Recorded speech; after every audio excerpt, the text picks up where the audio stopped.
flash, I had this idea, and I thought I'd share it with you because it's kind of connected to your work and a little bit to my work. Um, and that what Banksy did, and you could disagree with me, of course, Banksy liberated graffiti in a way that no one else had. And and part of the reason was because he had something new to offer, and that was a political point of view in his graphic approach to art.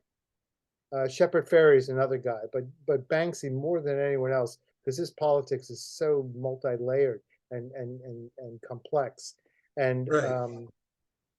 I just had this idea that this is something that would resonate with you because you're so attracted to posters and things on the wall, bits and pieces of graphic um, ephemera that you recombine into something that absorbs the political message in some way.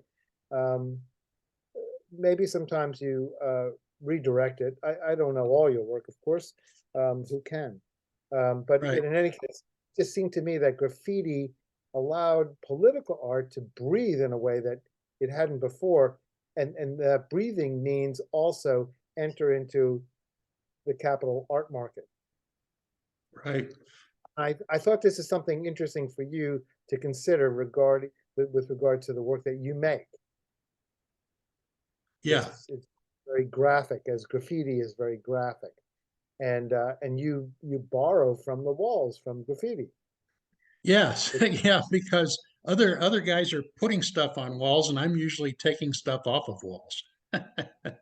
right, right, and then but you also have a place to put it. You're not just you're not cleaning the walls. You're arming yourself with interesting bits and pieces of the world of Right, realism. right. Yeah, and for me it's also that I'm taking it from a place and I'm bringing it back to my studio and then memorializing that material in my body of work and then putting it back out on gallery walls instead of street walls. Yeah, but the thing is, That's kind of interesting. it is interesting, but also what happened in the 80s when graffiti art became liberated from the walls and moved into galleries, you had people like Days and Crash, Jean-Michel Basquiat, um, Ronnie Catrone. My God, there were hundreds and hundreds of them, some who never made it to the galleries. Right. 2000 is another guy. Um, there were many in New York at the time, and they moved from painting trains and doing shit on walls to doing canvases.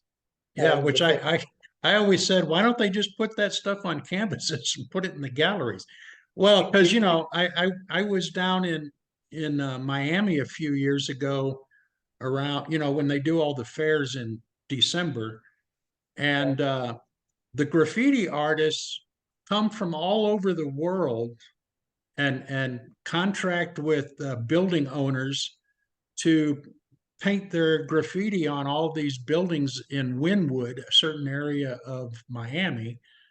And virtually every big artist like Retina and all these other guys, they all show up and do a massive, basically billboard of their work on one of the walls uh, right, down there. And then it only seems to make sense to me. I mean, it's a whole different aesthetic and a whole different sense of the communal idea and a different kind of feel of politic and everything else to do it in public like that.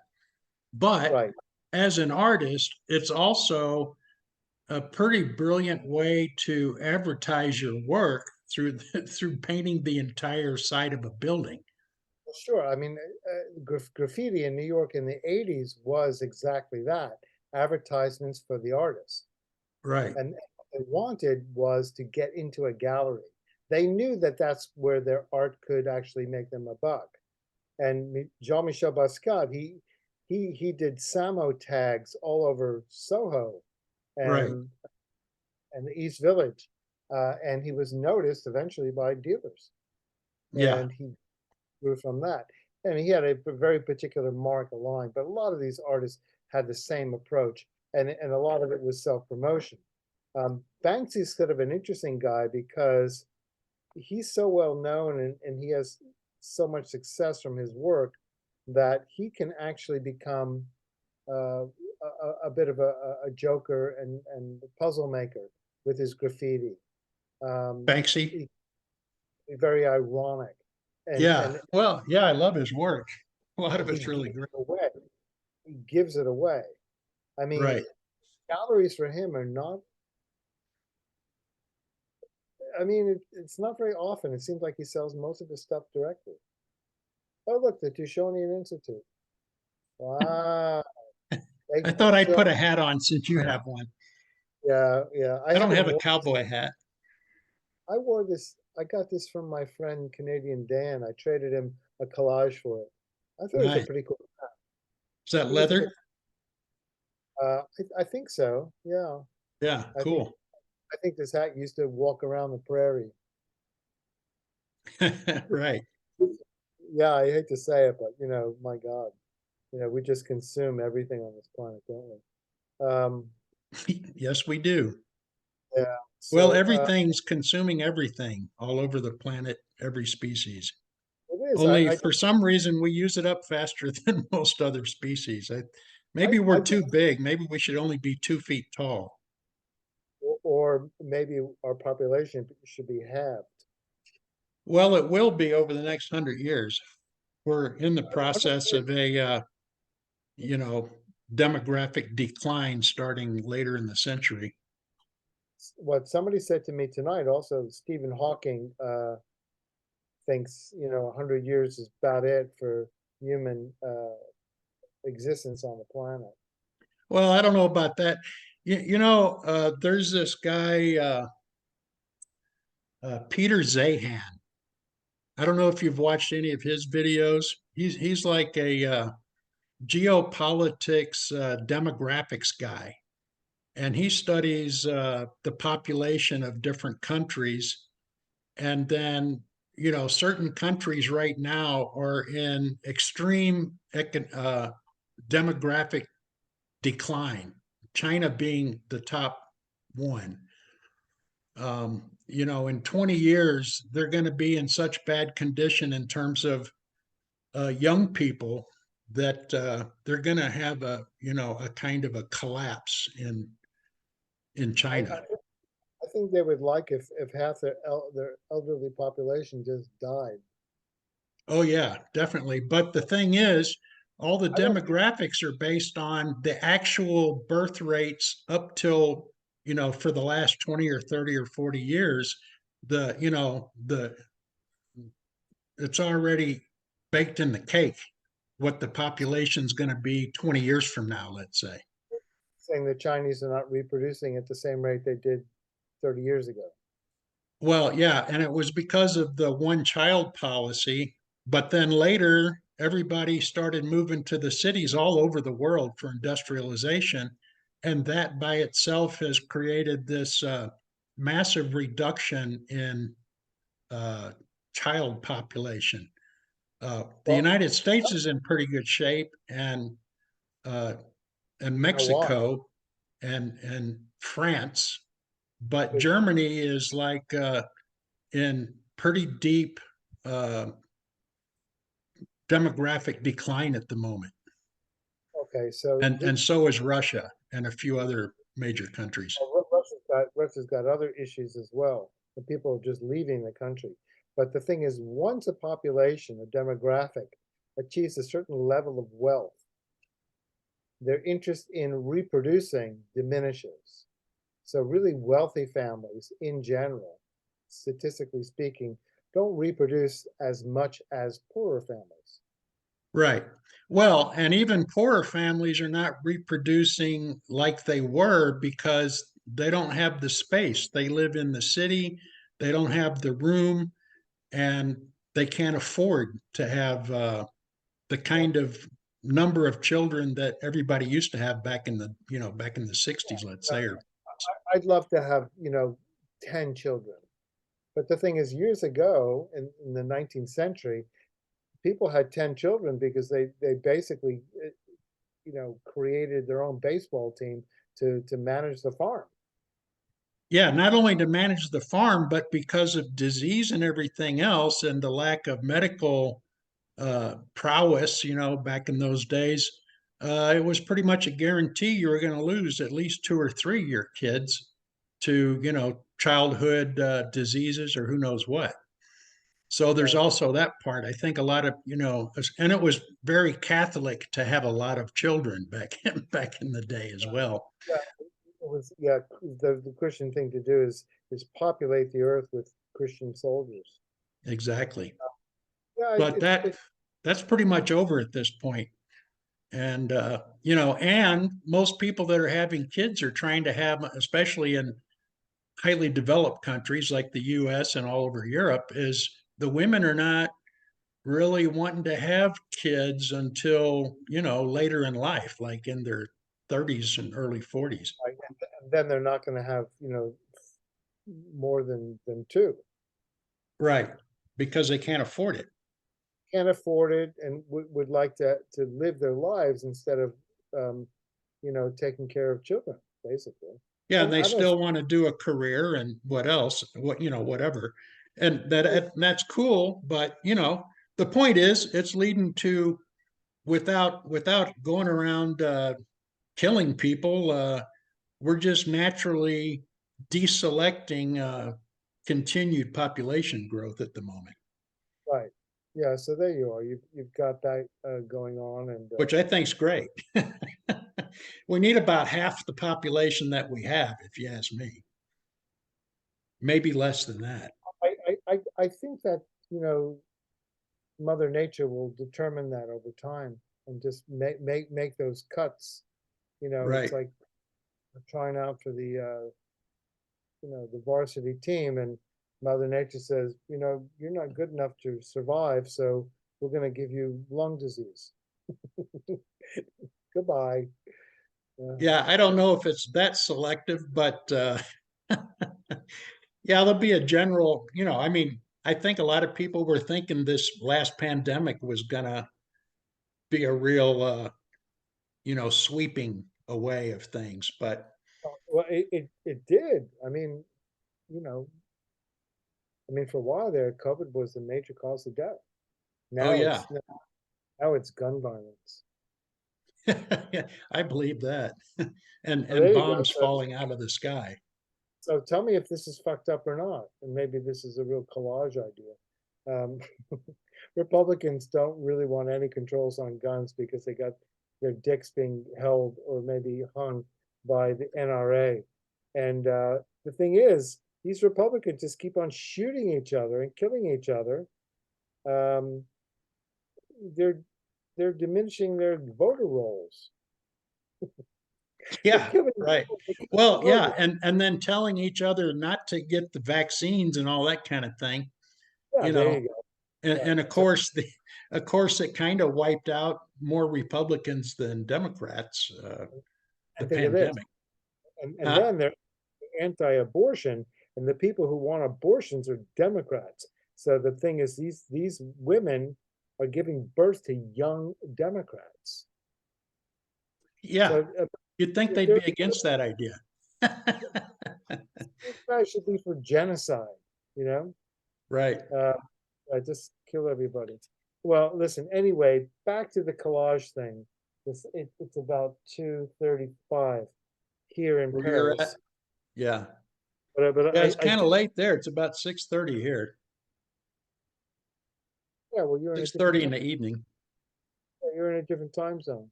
Yeah, so you're about what, 6, 7 hours later than Paris. me. You're not in Paris. You didn't go out tonight having foie gras and drinking, wine and meeting fabulous people. No, you're there with your work, and I appreciate that. Someone's got to do it. Might as well be you, Cecil. Might as well be. I like to work for some reason. I don't know what's with that, but yeah, I just kind of feel like a monk, living in a monastery from morning till night and go out for a walk once in a while. And uh, Um, I don't know so why. I just like that lifestyle. I think since I'm an anarchist by nature, If you're in your studio all the time, you don't have to put up with any crap out of anybody. You can do whatever you want, think I know. whatever you want. You don't have to listen to anybody's crap, and it's kind of nice. I like that. Oh, sure. I mean, I couldn't imagine at this point in my life, I just could not imagine working for somebody. I like working with people. I think that's Yeah, really fun and doing things, collaborating, making stuff. But some people, I don't know. It's almost like working for somebody is kind of how they view their place on the planet. right, And right. that's to me that's a bit slavery because I wake up in the morning and just make shit all day long, just Yeah, write that's what I do. stuff, right? And you're liberated, and I think that something tells me that scares the shit out of a lot of people To do that we, that. that we should live like this. Oh yeah. Well, that's a really interesting point because, We should it's master. hard for people to understand that to have the level of freedom that we maintain for ourselves requires tremendous personal discipline. I mean, you have to be very disciplined to get up in the morning and deem to make something of the day, from morning till night or whatever. And, most people just can't imagine, having a mind that allows them to dream up what to do every day, on their own. Everybody's reacting to life for the most part. Yeah, I mean, I try to, yeah, I mean, you know how I function. I Yeah, try to get people that I meet to collaborate, and it's not easy because they look at me and they, I'm certain they think I'm just insane, you know, are you like talking about other artists or what? or anybody. I mean, I whether it's music or whether it's some business or something like that, it just doesn't make them feel that comfortable because they haven't gone down that path. They they Right, did they don't know how to do it. They don't know how because to put. they're workers or what? Well, I think so. Or they just have a different frame going on, and to convince them otherwise, it's just tiring. Yeah, right. So fuck it, Well, I just don't convince know. I mean, your own work. I'm not sure how many people, how many of us artists are out there just doing our own thing, musicians, composers, uh, I wonder what percentage we are of the population that are full I time doing whatever the hell we want. oh, minuscule, minuscule. I mean that's why we're ostracized because we're a true minority. What is that? We're frightening. I'm having a little bit of invisible wine. Do you see it coming and going? Yeah, it looks like a rosé. It is a rosé. Somebody brought it for niece's little birthday party we had a few days ago. Oh, right. And there's a little bit left over, so you're Yeah, imbibing. somebody just had yeah, I don't really drink very much, but uh I just decided to have a little wine since I'm partially in Paris tonight. Um, I had two nice bottles with these people who were originally from Arkansas but live in LA, and really fun people. And they're staying at a friend's house, and it's across the street. And so they came over, and we drank some wine and had nice chat, nice nice conversation. They did the booze cruise on the Seine, so they were a little loaded. But, and then they came over and drank more wine, and it was Yeah, fine yeah. for me. I just said, "Be careful! Don't sit on the guitar." And Right. Yeah, don't stumble into things. right, but it was fine. It was fine. So, in any Well, we, case, we've we've talked a bunch of times on the phone over the years, right, Matthew? I you and I have. remember I remember when I was living in Pagosa Springs, sometimes we'd be on the phone on Skype or something for 2 or 3 hours while we're working in the studio. Yeah, yeah. It was you see now with the video, you feel like you have to pay attention and have a conversation. Where prior to that, we're just kind of doing stuff while we're talking on Yeah, I the wonder other if one. we can do one of these Zoom thing. Can you use your computer in such a way that you can like have it by your collage table and where the computer can be, the screen can be watching you work? Uh, Or yeah, are you on a are you on a desktop? right now I'm on a desktop, but this is, Because it could you know, be fun one of these days for us to both be working at our collage tables and, you know, I think I have Zoom on my phone. watching We each other work. Yeah, you could could do put it on a that. little tripod or something. I think I have Zoom here. I thought, yeah, I do. I have Zoom on the phone, so I could respond that way too. Why don't we do that another time? It'd be interesting if we had a Yeah, that'd couple be of people. fun. What about a couple of people? We call it like, live studio visits and Oh yeah, absolutely. record a couple, and then you can stick that on your Substack. You try to Yeah. keep it really short, and then more people will want to be a part of it. And I think that might be a way to grow the Substack so that it becomes the Tushonian is a place where you can like hang out while you make work for 5 minutes, and you don't want to be a commercial for the artist, but Yeah. in the end, Yeah. you want to Well, have it's a just it's just a matter of all of us just hanging out together and shooting the shit and while we're working in the studio. That'd be a lot of fun, I think. I bet I know a dozen people who'd be totally up for that.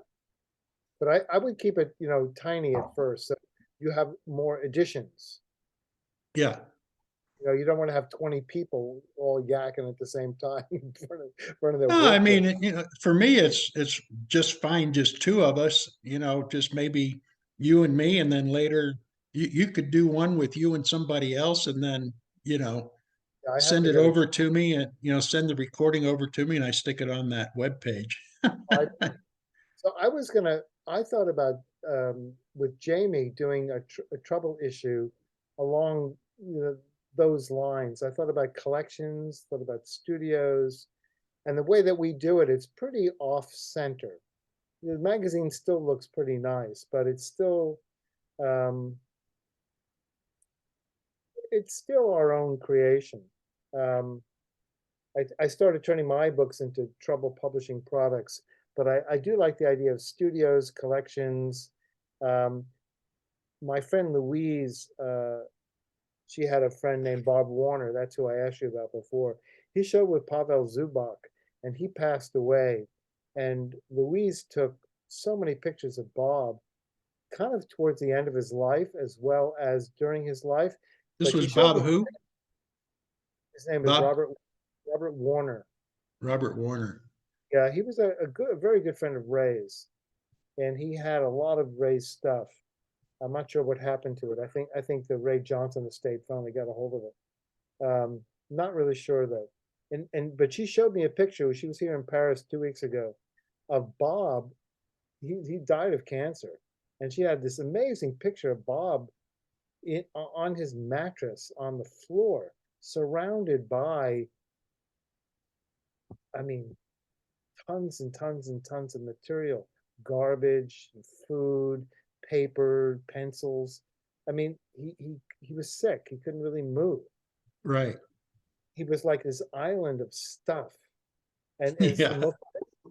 most amazing picture. So Louise, you know her, Louise Millman, Honey Millman. Oh yeah, Um, yeah, yeah. so she really helped make a book about death happen, and she did a couple of videos and Yeah, she's and awesome. yeah, and she's a very good friend. And so I saw her in Paris. She broke her shoulder.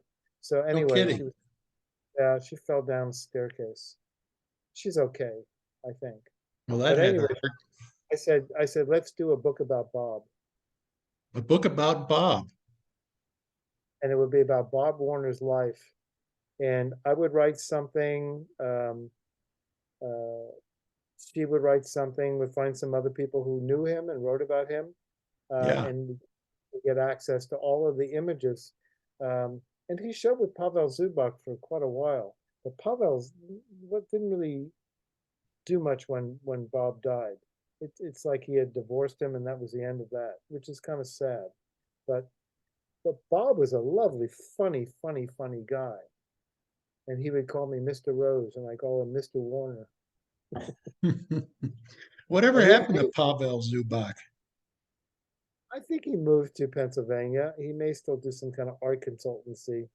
I think he had a Joseph Cornell box, which is sold for a good chunk of moolah. So Well, he was talking to me at one point, asking me about the collage museum because he was planning to do something like a collage museum someplace, I think he did in Pennsylvania, in Milton, Pennsylvania. Milton, Pennsylvania. So he did do that, I guess. Well, I don't know. I think your thing is pretty extensive. Yeah, compared to I, what Pavel Zubak probably came up with. well, I mean, you've got what, like 50,000 pieces now? Something like that? I don't know if it's that many, but I'd put it in the 20,000 range anyway. You know, there are places that would I've kind of probably, slowed down the last couple of years just while I've kind of rearranged my life, but I'm just now starting to get back up to speed. Anyway, I cut you off. Sorry about that. I don't know, my guess is, and I think we talked about this a while ago, you could probably find some public institution to actually fund and house this material. University of Albuquerque, University of New Mexico, some place would say, yeah, this is good. You do have the whole collection and you curate it, you put on shows, here's a fee, and you just rotate the shit in and out. And then the students there can write catalogs, design all sorts of material, make posters, have Yeah, shows. I think they should have me come in and actually be a professor over the museum collection, and then work with all the students in the art department and show them how to do all that stuff. It's a no-brainer. It doesn't cost them very much money, and it can pay No. for itself by Oh having yeah, people totally. Yeah, throw money in a box when they walk into the space. You put on a new show every month. You feature artists. You help people. You help artists become, well known in some way, and or you you do. document all of them, and Yeah, you well, keep growing the collection. the university does. It's a great PR thing for them, and Absolutely. and at the same time, you can generate just a wider interest in this whole thing. Plus, like the stuff we talked about initially, uh, whether graffiti artists, you know, took political art to a new level and were able to monetize it. That idea that could be seen in the Collage Museum, um, and then you could just do theme shows, invitationals, mail-in shows, postcard shows, benefit shows, Absolutely. survey, historical shit. But you need someone with a certain amount of money to get in there and do it. I think it could happen. Yeah, I do too. Well, when I started it, my idea was to just deal with crises as they arose, and then I would figure out the next step. Well, I'm kind of at the point right now, which I've been doing for the last 20 years. Oh, well, now there's this much work. I have to figure out how to inventory all of it. So in 2010, I came up with that idea. And, so I've been inventorying ever since the whole collection the best that I can. And, but it's still not in a kind of, I've been really working hard on my own work the last several years, and kind of put the museum on the back burner, recently. And but I'm starting to get the energy back up to continue that work. But right now, it's all sitting under the house up in Santa Fe. Um, and I moved to this area because I thought, man, being out in the desert, that's the best place for paper, and especially the high desert. It's low moisture, no bugs, all that kind of stuff. So, but currently the almost the entire collection, I have a few things here at this studio, but almost the entire collection is under the house, and I don't have a suitable archives to keep it all in where I can work it, where I can work the collection. Yeah, That's that's the what you problem right now. university space, a floor in a building or a basement. Yeah, Uh, with, well lit with some computer, because the whole point of the Collage Museum from the very beginning was that the internet would be the public space for the collection. And, so I always kind of envisioned it as primarily an archive, kind of like Art Pool or whatever over in yeah, Hungary. yeah. I don't think Artpool actually has showings. I know they have a physical archive of stuff, and I know people can go and visit there. Hmm. Um, And, because when we had the space open publicly, in Santa Fe a few years ago, and then we were doing the gallery part to go with it with a lot of the artists in the collection. I contacted different people, and then we did exhibitions and sold some of their works here and there. right. And but collage, because of its traditionally small scale, the prices are pretty low, and you just can't really sell enough in a commercial space to even pay the rent. So Well, I mean, kind of an issue. most of these people who are working in this area are working on paper, 8.5 Hmm. by 11 by 17. Maybe that's it. Yeah, Um, I work on canvases. yeah, I want to. I like working big. I get a kick out of it. And sometimes people they come in here and they look at the stuff and they call them paintings. They're not. right, That's right, what they call them, because that's the word they have for something that size. And this woman came in here tonight and was like, you know, you men tend to work kind of, minuscule, like tiny little bits and pieces. And what she wants is something big. She says, here, it's like there's a canvas on my door. And she said to me, you know, this could be 4 times the size. right. So, Well, that's that's why I what, make paintings of my collages. yeah, So, so they're I'm working up to like 6 by 10 feet in scale. And like, all of I, my paintings are based on a collage.